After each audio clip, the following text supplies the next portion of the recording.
Halubi vai barčiks vai tas alkohols ir.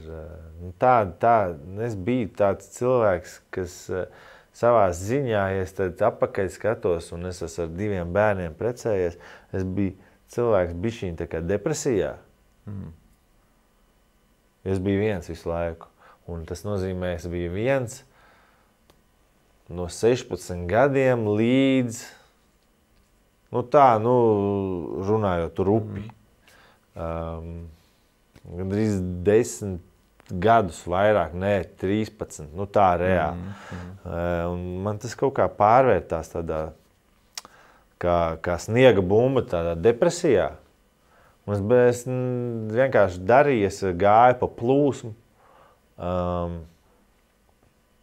Un es principā, ja no malas es tagad skatos uz sevi, un es adekvāti skatos, tad es biju reāli nelaimīgs, depresīvs cilvēks.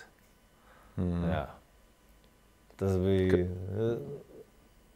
Es nevaru, kāds. Tas varbūt kur mēs runājam par to Floridu. Palaiž brīvībā, tad brīvību nevar saprast, izprast.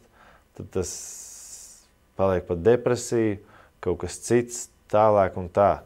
No malas varbūt kāds, kas ar maniem bija ikdienā, to neredzēja, bet kas zina, tie zina, ka man bija grūti laiki, jā. Un tad tu vienkārši, tu saki, gāji plūsmā un kaut kā meklēji to mierinājumu kaut kādos tādos veidos, ka tu tur, nezinu, ilgāk paliec augšā, atver papildus pudeli vai kaut ko tādu? Jā. Jā, tie bija tādi īstenībā skatos smagi laiki, tieši psiholoģiski to pārvarēt, jo es to vienkārši darīju.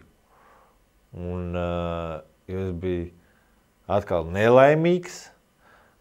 Man nebija ar ko to tā kā... Bet nelaimīgs kāpēc? Tāpēc, ka tev nav, otra cilvēka blakus, vai arī tāpēc, ka, citi iemesli tur? Es neredzēju vispār sev kaut kādu, kaut kādu to mērķi, kāda man tā funkcija ir. Kā basketbolistam. Man nebija, neskatās, viss tur priecīgi. Man tas nesagādāja prieku, es vienkārši kaut ko gāju, cīnījos, kā man naudu maksā par to un tā tālāk. Bet man kaut kā, es nezinu, man nebija tas līdz galam. Paldies Dievam, ka man parādījās mana sieva šobrīd, kas man dāvāja 2 bērnus. Un es viņai tiešām varu pateikties un savā ziņā pateikt, ka viņa man dzīvību izglāba. Tādā ziņā. Tu ar to dalījies ar kādu arī tajā laikā, vai pats turpināji vienkārši līdz nonākt? Kādu laiku tas bija tikai mani iekšā. Es arī domāju, ka tas ir tā kā,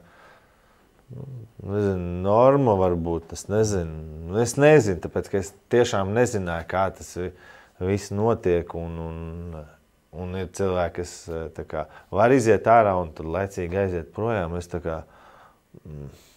negribu pat iet uz mājām, tāpēc, ko man tur darīt vienam pašam.